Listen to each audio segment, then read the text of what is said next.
और स्वामी जी ने एक भाव रखा है कि आज एक प्रजाति लुप्त हो रही है, उस लुप्त ही को बताना है। और संकेत भी कह दिया शेर और प्रेय। और आप सब यहां पर विद्वान हैं, किस बात को जानते हैं। यदि स्वामी जी चाहेंगे तो इस कार्य में मैं उनका सहयोग खूब अच्छी प्रकार से प्रेम पूर्वक, श्रद्धा पूर्वक, आनंद पूर्वक मेरे सौभाग्य को मानूंगा कि स्वामी जी ने मेरी कुछ सेवा ले ली।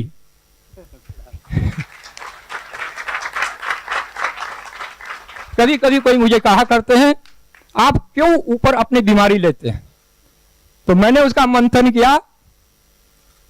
कोई भी व्यक्ति अपने लाभ का काम करता है, हानि का कभी भी नहीं करता।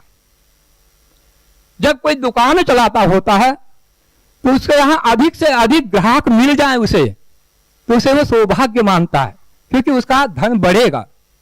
और यदि ना आए ग्राहक तो धन घटेगा। ऐसे ही परमात्मा की दुकान है, आप सब लोग ग्राहक हो और आप सभी ने मेरे ज्ञान को बढ़ाया है, इसलिए मैंने यही कार्य अपने लिए चुना हूं। और ये भी अवसर देंगे तो मेरे पुण्य को बढ़ाएंगे, इसी भावना से मैंने उनको निवेदन किया हूं। ओम शांति शांति शांति। जी, स्वामी जी का बहुत बहुत धन्यवाद। आगे ब्रह्मचारी रजनीश जी। ओम परम पूज्य स्वामी जी, गुरु जी, आचार्य श्री, आदरणीय बहन जी को दंडवत प्रणाम। उपस्थित सभी गुरुबंधी भगिनी सभी को परिवार। ये 7 दिनों का जो मंथन शिविर रहा, इसमें हमें बहुत कुछ सीखने को मिला। हमारे सोचने की दिशा का जो स्तर था वो काफी व्यापक हो गया था। आत्म मंथन शिविर के जो मुख्य विषय थे, ज्ञान, भावना, स्वतंत्रता, स्वतंत्रता, व्यक्तिनिष्ठ, वस्तुनिष्ठ, असमर्थता, जिसको यदि हम एक शब्द में कहें तो वो स्वभाव है। और स्वभाव को परिवर्तित करना सबसे कठिन कार्य है, उल्टी गंगा बहाना है। स्वभाव के विषय में ये मेरा मानना हुआ इस मंथन के बाद कि कोई भी निर्णय हम मूलतः तो अपने स्वभाव से ही लेते हैं, और स्वभाव हमारी शिक्षा, संस्कार, विचार इन सबसे बनता है। और जो निर्णय हम दबाव में, अभाव में, प्रभाव में लेते हैं, वो नित नए नए संकट हमारे लिए स्वयं खड़ा कर देते हैं। हम सब शिक्षित हैं, सामान्य जानकारियां रखते हैं। सामान्य ज्ञान में अक्सर एक प्रश्न होता है, सबसे बड़ा, सबसे ऊंचा, सबसे पहला कौन। हमने भी सुना है कि सबसे ऊंचा पहाड़ एवरेस्ट, सबसे पहले चढ़ने वाला 4 व्यक्तियों का नाम, सबसे पहली महिला 2-4 और माताओं बहनों का नाम। पर कभी किसी ने नहीं सुना कि सहारा रेगिस्तान को सबसे पहले पार करने वाला व्यक्ति कौन। इस पे हमें सोचना होगा कि इतना बड़ा रेगिस्तान कितने व्यक्तियों ने पार किया, पर नाम क्यों नहीं। क्योंकि वहां पे जो एक एक छोटे छोटे कण हैं वो बिखरे हुए हैं, और हिमालय में एक एक कण जुड़े हुए हैं, और वो उच्चता को प्रदान करते हैं। और जो ऊंचाई को पार करता है, व्यक्तित्व उसका ऊंचा बनता है। तो आत्म मंथन में भी हमें एक एक कण को, एक एक क्षण को जोड़ जोड़ के सोचना होगा कि कहाँ हमसे गलती होती है और कहाँ नहीं होती है। तो इन सभी बिंदुओं को विचार करते हुए एक एक क्षण को अपने जीवन के कल्याण के लिए, समष्टि के कल्याण के लिए लगाते हुए, और समाज में, राष्ट्र में, विश्व में इतने धर्म, पंथ, मजहब हैं और कोई भी पूर्ण नहीं है। क्योंकि अगर कोई पूर्ण होता तो दूसरा स्वयं उसमें समाहित हो जाता। सभी ज्ञान एक दूसरे की पूरकता में है, और पूरकता को हमें देखना है कि वो कौन सा ज्ञान किसके ज्ञान में पूरकता किस प्रकार से हो सकता है। इसलिए हमें उस पूरकता को पूर्ण करना होगा। हमें स्वयं उस पूरकता का एक पुल बनना होगा। क्योंकि सभी ने अपने अपने देश, अपनी अपनी भाषा, अपने अपने क्षेत्र बांट रखे हैं, अपने अपने महापुरुषों को भी बांट रखा है, और महापुरुषों को बांटने की श्रेणी में सबने उनको पूर्ण पुरुष बना दिया है। और जबकि सब आपस में व्यवहार में ये बात करते हैं कि कोई भी पूर्ण नहीं होता। तो प्रत्येक महापुरुष की जो पूर्णता है, उनके पूर्णता का जो गुण है, धर्म है, उनको हम अपने जीवन में अपने मंथन से आत्मसात करें। प्रत्येक क्षण हम ये सोचें कि हम अन्यों के लिए कैसे ग्रहणशील हो सकते हैं, और दूसरे हमारे लिए कैसे हमारे व्यवहार द्वारा ग्रहणशीलता को और ज्यादा विस्तार दे सकते हैं। इन्हीं मंथन के निर्णयों पे मैं पहुंचा हूं। धन्यवाद। धन्यवाद ब्रह्मचारी रजनीश जी। और ब्रह्मचारी अंकुर। आदरणीय बहन जी के चरणों में मेरा सादर नमन, मेरे सभी भाइयों बहनों को भी सादर प्रणाम। जैसा कि अभी स्वामी जी, भाई रजनीश जी, आचार्य जी सभी इस आत्ममंथन शिविर के विषय में बहुत ही पूरी तरीके से बोल चुके हैं और वृहद वर्णन आ चुका है। कहने के लिए मैं समझता हूं कि कुछ शेष नहीं रहा है। फिर भी आत्ममंथन शिविर में मैंने जो अनुभव किया है वो मैं यहां पर जरूर बताना चाहूंगा। अभी से 6 महीने पहले हम दर्शनों का अध्ययन हमने शुरू किया है। न्याय दर्शन पढ़ते हुए उसको हमने पूर्ण किया है। बाद में एक विचार सभी के मन में आने लगा कि न्याय दर्शन का लाभ क्या है। तो बहुतायत यही बातें सामने आती रही कि दूसरे को हम कैसे हराएं, यही न्याय दर्शन का प्रयोजन है।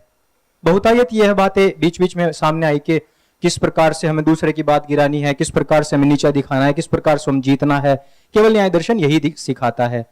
यह सही नहीं है। इसके मूल में है कि सत्य की जीत कैसे हो, सत्य को स्थापित करना तथा उसको ग्रहण करना, उसके जितने भी आयाम हैं किस प्रकार हम उसको जांचें परखें। दरअसल इसके मूल में तो वही है। यह बातें उठ ही रही थी, लेकिन हम सभी जानते हैं हमारे गुरुजन परम पूज्य स्वामी जी महाराज बहुत दूरदर्शी हैं। हमें मौका ही नहीं मिला कि ये सोचे हम और इस विचारधारा को आगे बढ़ाएं कि एकदम से आत्ममंथन का जो शिविर था उसका आयोजन हो गया। और मैं स्वयं के बारे में बताता हूं कि मैं जितना भी अपने विषय में गलत फहमियां, खुश फहमियां पाला करता था वो सब दूर हो गई है। हम बाहर से स्वयं को देखते थे कि हम ऐसे हैं ऐसे हैं, लेकिन अल्ट्रासाउंड हो गया है हमारा। एक्सरे, हमारा एक एक चीज अंग प्रत्यंग बाहर निकल के सामने आई, हमने उसको देखा कि यहां कितनी कमियां हैं, यहां कितनी कमियां हैं। हमने अपने सूक्ष्मतम विचारों को देखा कि हम अब तक क्या सोचते थे, हम कैसे सोचते थे। परम पूज्य स्वामी जी महाराज एक बार योग दर्शन की कक्षा में आए थे। उन्होंने मुझसे पूछा था कि न्याय दर्शन पढ़ने के बाद आपको क्या समझ आया। तो मैंने कहा कि सामने वाला व्यक्ति क्या बोलने वाला है और उसने ये बोला है तो क्या सोच के बोला है, इसका जवाब मुझे कैसे देना है, ये मुझे समझ में आया है। तो जैसे कि मैंने बता ही दिया है कि तब भी मैं अपूर्ण ही था। आत्ममंथन शिविर के बाद मुझे ये समझ आया है कि मैं यह बोल रहा हूं तो क्यों बोल रहा हूं, मैंने यह किया तो क्यों किया, ये मेरी आत्मसंतुष्टि के लिए किया है, अपनी आत्मशलाका के लिए किया है, या दूसरे को नीचा दिखाने के लिए किया है। वो सब चीजें समझ में आई है मुझे। तब स्वामी जी 10 दिन पहले की ही बात है, तब में और अब में जमीन आसमान का फर्क हो गया है। यह मैं अपने अंदर से समझता हूं। आप सभी से भी अनुरोध है कि जिस प्रकार से भी ये लगे वहीं हमें टोका करें और प्रेम पूर्वक बताया करें, और जो बड़े हैं वो जैसे भी उनकी मर्जी है वैसे बताया करें, तभी हमारा आत्ममंथन पूरा होगा। आत्ममंथन की सिर्फ थ्योरी पूरी हुई है, प्रैक्टिकल हमारा अंतिम क्षण तक चलता रहेगा। आत्ममंथन ये पूरा नहीं हुआ है। इन्हीं शब्दों के साथ मैं अपनी वाणी को विराम कर देना चाहूंगा। धन्यवाद। धन्यवाद ब्रह्मचारी अंकुर जी। अब आगे भाई संजय जी चित्रकूट। 7 दिन का आत्ममंथन शिविर परम पूज्य स्वामी जी श्रद्धेय आचार्य जी के सानिध्य में हुआ। उसमें हमें जीवन में बहुत कुछ सीखने का अनुभव मिला, उसको आपके सामने प्रस्तुत करेंगे।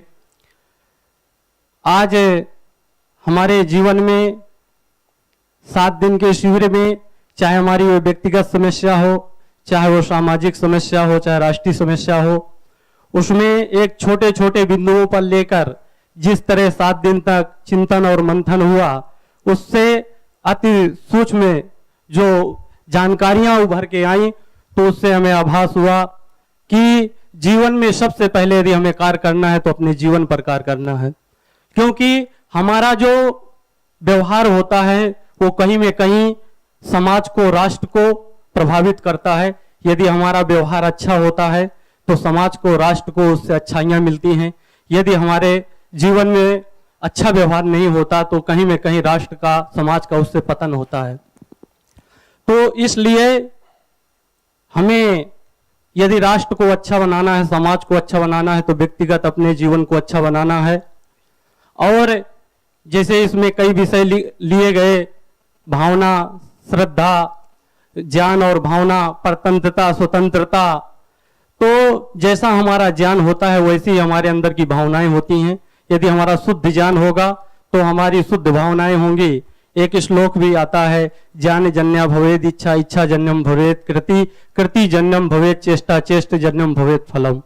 जैसा हमारा ज्ञान होता है वैसी ही हमारी भावना बनती है, इच्छाएं बनती हैं, और जैसी हमारी भावनाएं तीव्र होती हैं वैसे ही हम कर्म करने के लिए अग्रसित होते हैं, और जैसा हम कर्म करते हैं वैसे समाज को परिणाम मिलता है। तो परम पूज्य स्वामी जी को नमन करते हुए और सभी भाइयों से यही अनुरोध करूंगा कि यदि हमें राष्ट्र में, समाज में कुछ परिवर्तन लाना है तो अपने मूलभूत जीवन में सबसे पहले हमें परिवर्तन लाना पड़ेगा। ओम।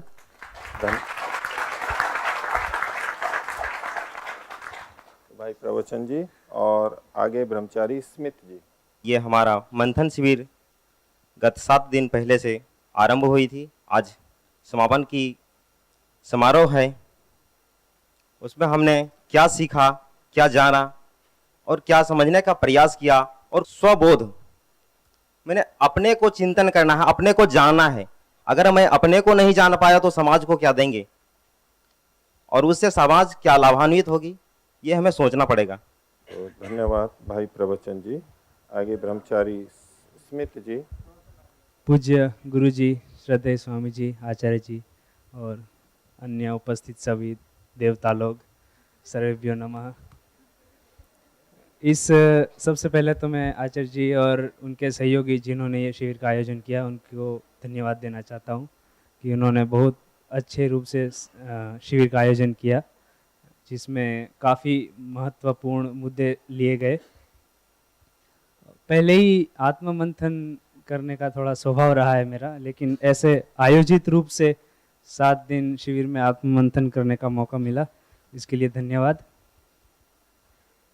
इस शिविर में ऐसे बहुत महत्वपूर्ण मुद्दे जानने को मिले जो वैसे तो बहुश्रुत हैं, बहुत बार हम सुनते रहते हैं, लेकिन ऐसे विस्तार रूप से उन पर आत्ममंथन करने का मौका नहीं मिला था। जैसे सुख किसे कहते हैं, दुख किसे कहते हैं। हम सभी चाहते हैं तो सुखी हैं, लेकिन सभी लोग पाते नहीं हैं।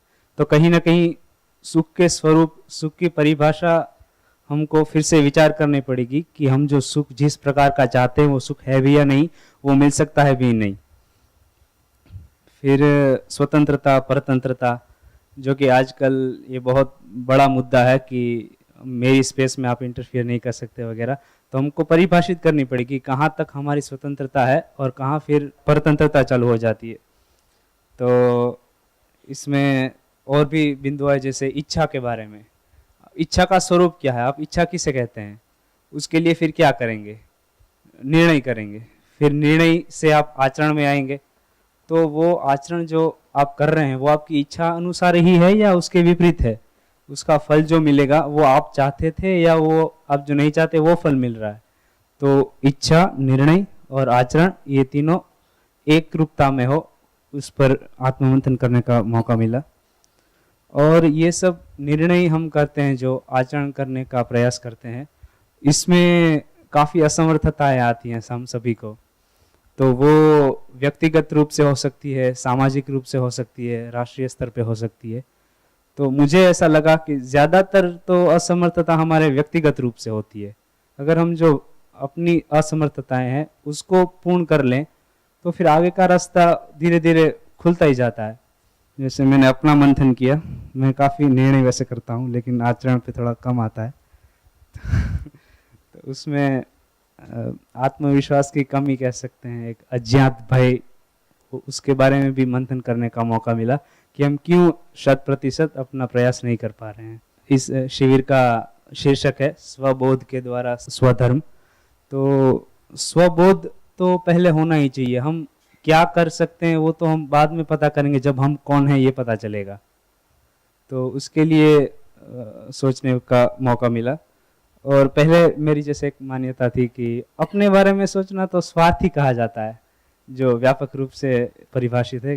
लेकिन इसमें पता चला कि भी अपने बारे में सोचना ऐसा मतलब बुरा नहीं है, दूसरों को हानि ना पहुंचाते हुए अपने बारे में सोचना। स्वार्थी जो परिभाषित शब्द है स्वार्थी, ऐसा नहीं है। तो अपने बारे में सोच के फिर सेवा के लिए वो सोचे कि हम क्या क्या कर सकते हैं। तो ये एक अच्छा बिंदु मुझे मिला सोचने के लिए। और भी अन्य मंथन किया तो काफ़ी इस शिविर के दौरान सोचने पर मजबूर कर दिया गया कि आप बिना सोचे अपनी ज़िंदगी नहीं जी सकते। धन्यवाद। और शुरू में आचार्य जी ने अपने अनुग्रह से पूरा सबको मानसिक रूप से एक प्रकार से पूरा बंदी बना लिया था कि आप सोचना ही पड़ेगा आपको, और निष्कर्ष मैं बताऊंगा नहीं। तो वो भी आपको निकलना। तो उनकी दृढ़ता के लिए बहुत अच्छा लगा मुझे कि वो उन्होंने प्रेरित किया कि आप सोचो और अपने आप निष्कर्ष निकालो। बस इतना ही कहूँगा। ओम।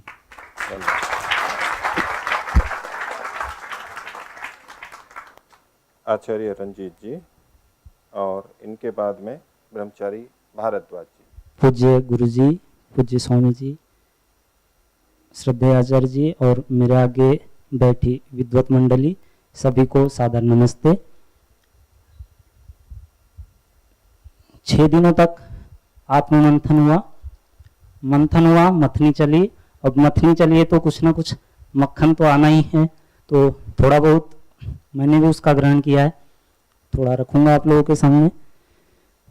एक तो पहली बात समझ में आई कि आत्ममंथन से डरना नहीं चाहिए, जो मैं हमेशा अपने साथ करते आया हूँ।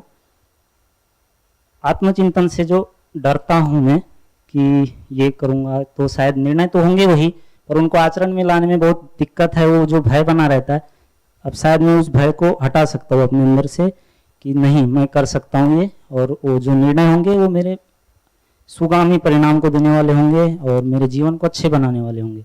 निर्णयों की बात रही, जो स्वामी जी महाराज भी कहते हैं कि निर्णय लेने में हमें बहुत परेशानी होती है। कोई तो क्षण भर में हो जाते हैं, कई दिनों में होते हैं, और कुछ निर्णय तो ऐसे होते हैं कि व्यक्ति को सालों लग जाते हैं, फिर भी वो नहीं हो पाते। तो अब स्वामी जी ये स्थिति नहीं आएगी कि कई साल लगे और कई दिन भी न लगे। शायद अब निर्णय अच्छे होंगे, परिणाम भी उनके अच्छे होंगे। और इच्छाओं के बारे में था कि इच्छाएं मनुष्य को कैसी करनी चाहिए, कितनी करनी चाहिए, कितनी मुमकिन है, संभव बनाना कितना उनको अपने हम अनुसार कर सकते हैं। तो इच्छाएं अनंत तो हैं, लेकिन वो हमारे ऊपर है कि हम कितने कर सकते हैं और उनको हम कितना पूरा कर सकते हैं। तो ये भी समझ में आया कि इच्छाएं अपने सामर्थ्य के अनुसार हमको करनी है। बहुत अधिक इच्छाएं पालेंगे तो फिर उसके बोध के तले दबकर घुट घुट कर मरना भी पड़ता है, तो वो स्थिति नहीं आएगी। और एक स्वतंत्रता परतंत्रता समझ में आई। स्वतंत्रता की अपने उन्नति करके, हम जो उन्नति हमारी हो रही है उसमें दूसरे को बाधा ना आए, उतनी उन्नति ही हमारे लिए स्वतंत्रता के रूप में। और जहाँ किसी को भी बाधा आ रही है तो वो फिर स्वतंत्रता नहीं, और एक दूसरे की स्वतंत्रता पे वो हानि हो रही है वहाँ पे। तो ये भी एक महत्वपूर्ण बिंदु समझ में आया। और एक व्यक्तिनिष्ठ और वस्तुनिष्ठ निर्णय, थोड़ा पूरा तो मैं नहीं कहूँगा कि स्पष्ट हो गए हैं, लेकिन कुछ कुछ हुए हैं। एक तो बात आई कि व्यक्तिनिष्ठ निर्णयों को हम सब पर थोप नहीं सकते, वो करना भी नहीं चाहिए। और हम व्यक्तिनिष्ठ निर्णयों को वस्तुनिष्ठ बनाना चाहते हैं तो उसके लिए भरपूर प्रयास करना पड़ेगा। जो स्वामी जी ने भी कहा था वहाँ पे कि सार्वभौमिकता, वैज्ञानिकता, प्रामाणिकता और पंथ निरपेक्षता के साथ हम उसको अगर करें तो वो वस्तुनिष्ठ हो सकते हैं। जो हमारे व्यक्तिगत निर्णय है वस्तुनिष्ठ व्यक्तिनिष्ठ हैं। तो ये बातें समझ में आई। और आचार्य जी का बहुत बहुत धन्यवाद है इसमें कि उन बहुत सारी चीज़ें मैं आचार्य जी को देख करके मुझे अच्छा लगता है कि कैसा आचार्य जी का जीवन है। तो मैं भी ये सोचता हूँ कि शायद मैं भी ऐसा बन पाऊँ, अपने जीवन में ऐसा आचरण कर पाऊँ, ऐसी दृष्टि मुझे भी मिले जो ऐसी आचार्य जी को प्राप्त है। तो फिर से आचार्य जी और आचार्य जी के सहयोगी आदियों का धन्यवाद करते हुए सभी का धन्यवाद। नमस्ते।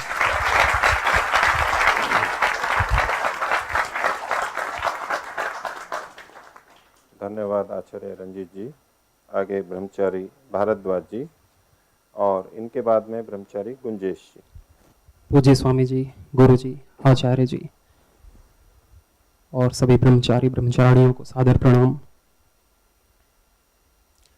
आत्ममंथन शिविर में मैंने जो सीखा, जो जाना, वो बहुत ही महत्वपूर्ण है मेरे लिए। मैंने अपने स्वभाव को और स्वयं को खुद और सूक्ष्मता से जाना। जानते तो थे पर और सूक्ष्मता से। ये निरंतर प्रक्रिया है, कोई 7 दिन में ही नहीं हम स्वबोध कर लेंगे, कर भी सकते हैं, संभव है, परंतु इस प्रक्रिया को अगर हम जारी रखेंगे तो अपने को और अच्छे से जान सकेंगे और निर्णय और अच्छे से ले सकेंगे।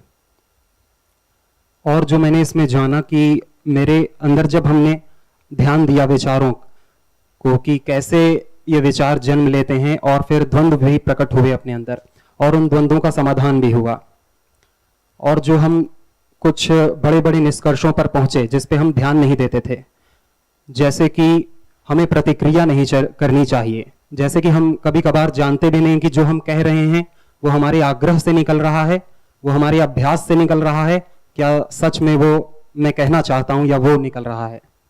तो हम सोच समझ के अपनी बातों को कहें, व्यवहार करें। व्यवहार साध्य है और सब तो साधन है। हम साधन में ही उलझ के रह जाते हैं, साध्य को नहीं पा पाते। हम पैसा कमाने में या पूरा दिन अष्टाध्यायी रटने में ही या पूरा अपनी साधना में ही लगा देते हैं, और जो हमारा संबंध है, जो साध्य है, हम उसे भूल जाते हैं। तो हमें ये नहीं करना है, हमें अपने संबंधों में भी मधुरता ही रखनी है उसके साथ साथ ही। और ये भी जानना बहुत महत्वपूर्ण, अपने पर्यावरण को हम कैसे स्वस्थ रख सकते हैं। कुछ भी चीज खरीदने के पहले हम 2 बार सोचें क्या उसकी सच में मुझे आवश्यकता है कि नहीं। अगर नहीं है तो फिर वो त्यागने योग्य है कि जो भी मैं खरीद रहा हूं, जो भी मैं खा रहा हूं, क्या उसकी मुझे आवश्यकता है, क्योंकि वो जो चीज बनी है उसमें कई लोगों का पुरुषार्थ लगा हुआ है, उसमें वातावरण भी प्रदूषित हुआ है, वो व्यर्थ ना जाए, वो उसी को मिले जो उसका पात्र है। तो ये सब निष्कर्ष बहुत जरूरी है मेरे जीवन को आगे प्रगति देने के लिए, और मैं इन पर जीऊंगा। आप सभी का धन्यवाद। ओम।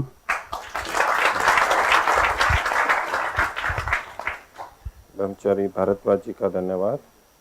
आगे ब्रह्मचारी गुंजेश जी। इस आत्ममंथन शिविर में हमें बहुत कुछ सीखने को मिला, और इससे जो अमृत रूपी प्रसाद मिला उसे मुझे जैसे समझ में आया कि हमें अपने जीवन में संतुलन बहुत बना के रखना होगा।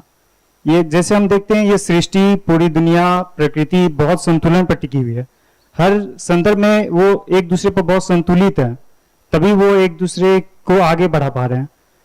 तो इसी तरह हमें भी अपने निर्णय में जब भी हर जगह, हर परिस्थिति में हमें छोटे स्तर पर, बड़े स्तर पर निर्णय लेने होंगे, तो हमें उन निर्णय लेने वक्त अपने भीतर भी उसी संतुलन को बनाए रखना होगा।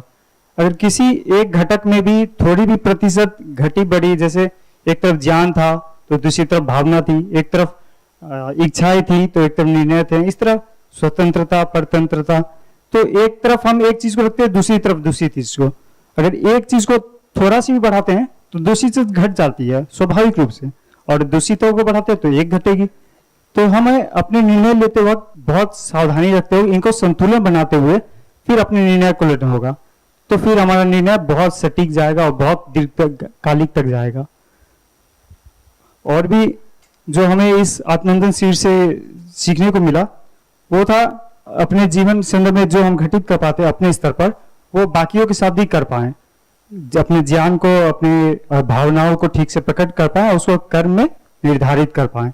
तो इन्हीं शब्दों के साथ हम सब ईश्वर से प्रार्थना करते हैं कि हम सभी प्रेम पूर्वक और अपने एकत्व भाव में एक साथ पीर होकर अपने आप को एक साथ बढ़ा सके, ताकि हम सभी का भविष्य में अच्छे निर्णय ले सके। इन्हीं शब्दों के साथ धन्यवाद।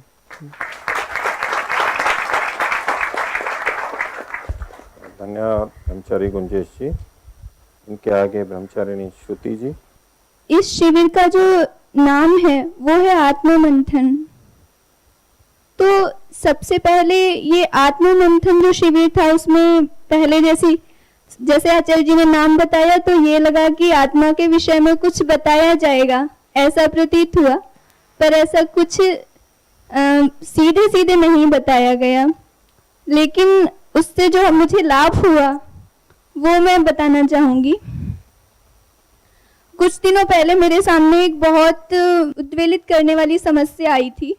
वो ये था कि जब मैं यहाँ आई तो मेरा जो लक्ष्य था वो था कि मैं खुद सुखी रहूं और दूसरे को सुखी रखूं। मेरा जीवन इस समाज के लिए हो, जिसके लिए मैंने अपने से बड़े लोगों को पूछा कि ये मेरे साथ क्यों हो रहा है। मैं चाहती तो हूँ कि मैं सबको सुखी रखूं, लेकिन दिन पर दिन मेरे से कुछ ना कुछ गलतियां होती जाती हैं और उन गलतियों को देखती हूँ तो मुझे लगता है कि ये बाहर की जो मतलब चीज़ें हैं वो हैं या मैं हूँ, कुछ मतलब स्पष्ट रूप से समझ में नहीं आ रहा था, जिसका प्रश्न मुझे इस आत्म मंथन शिविर से मिला। तो उस प्रक्रिया को मैं बताऊंगी कैसे मिला। एक तो जो ये आत्म मंथन का जो ये प्रक्रिया थी उसमें ये था कि पहले अपने मन को एकदम स्थिर करना, उसको स्थिर करने के बाद में अपने जो सवाल थे उनको उठा करके अपने आप में ही उनकी बाधाओं को देखना कि मेरे कारण से मेरे इस कार्य में क्या बाधाएं आ रही हैं। तो जब हम उनको देखते थे तो स्पष्ट रूप से पता चला कि बाह्य परिस्थितियां हमारे लिए कारण कम थी, एकदम नगण्य थी, उन सब का कारण मैं स्वयं थी। उसके द्वारा एक जो समाधान आया उस प्रक्रिया के दौरान, समाधान पहले से श्रुत था पर वो और अधिक समझ में आ गया। वो ये था कि परिस्थितियां हमेशा हमारे साथ रहेंगी, हम हमेशा एक समाज में रहेंगे, तो कोई भी यदि परिस्थिति आए तो वो किस लिए आती है हमारे पास, इसको सोचना। हम उसे दो प्रकार से सोच सकते हैं। एक तो कि दूसरे लोग मेरे को दुख देना चाहते हैं, ये मेरे को परेशान करना चाहते हैं, या मैं जो उन्नति कर रही हूँ उसमें बाधक बनना चाहते हैं। दूसरा कि जब तक संघर्ष नहीं होंगे, जब तक प्रश्न नहीं होंगे, तब तक उत्तर भी कभी नहीं आ सकता। तो यदि हम अपनी परिस्थितियों को ऐसे समझें कि जैसे मान लो किसी ने मेरा अपमान कर दिया, तो वो अपमान क्यों किया, इस समस्या के हम दो समाधान सोच सकते हैं कि ये व्यक्ति मुझे आगे बढ़ता नहीं देख सकता। दूसरा समाधान सोच सकते हैं कि ये मेरा कितना हितैषी है, कि इसने मुझे मेरी सहनशीलता को बढ़ाने के लिए कितना मेरी सहायता की। तो जब हम ऐसे सोचते हैं कि इसने मेरी सहायता की, तो हम और ज़्यादा ऊपर बढ़ जाते हैं और वास्तव में परिस्थितियां आनी ही चाहिए। बिना परिस्थितियों के मुझे नहीं लगता कि मेरा जीवन निर्माण हो पाएगा। पहले मैं अधिक परेशान होती थी, पर आगे ऐसी आशा है कि इस निर्णय पर पहुंचने के बाद मैं उसे आचरण में लाऊंगी और किसी भी परिस्थिति से परेशान ना हूं और अपने लक्ष्य को पा जाऊं, ऐसा प्रयास करूंगी। और इसमें एक बात थी कि जब कोई हमें कुछ कहता था तो हम कहते थे हम तो स्वतंत्र हैं। किसी ने यदि हमारे को कोई गलत बात कही तो प्रतिक्रिया में हम दोबारा उसे गलत बात कहने के लिए अपने आप को बहुत अधिक स्वतंत्र मानते थे। और यदि कोई हमारे दोष मनवाए कि आपने ये दोष किया है, तो उसमें अपने आप को परतंत्र मानते थे। लेकिन यहाँ पर जो आत्ममंथन की प्रक्रिया हुई, उससे पता चला कि वास्तव में जो हम प्रतिक्रिया स्वरूप क्रोधित होते थे वो हमारी स्वतंत्रता नहीं थी। हम किसी दूसरे के कारण प्रतिक्रिया के वशीभूत होकर के हम परतंत्र हो जाया करते थे, हम अपनी स्वतंत्रता को खो दिया करते थे। और दूसरी तरफ जब कोई दोष मनवाता था तो हमें लगता था कि ये हमारी परतंत्रता है। लेकिन जब आचार्य जी ने मौन के समय हमें ये प्रक्रिया करवाई तो पता चला कि वास्तव में जो व्यक्ति हमारे दोष बता रहा है वो हमें और अधिक स्वतंत्र करना चाहते हैं, हमारे जीवन का उत्थान करना चाहते हैं। तो मेरी एक जो समस्या थी वो शिविर के बाद सुलझ गई है। इसके लिए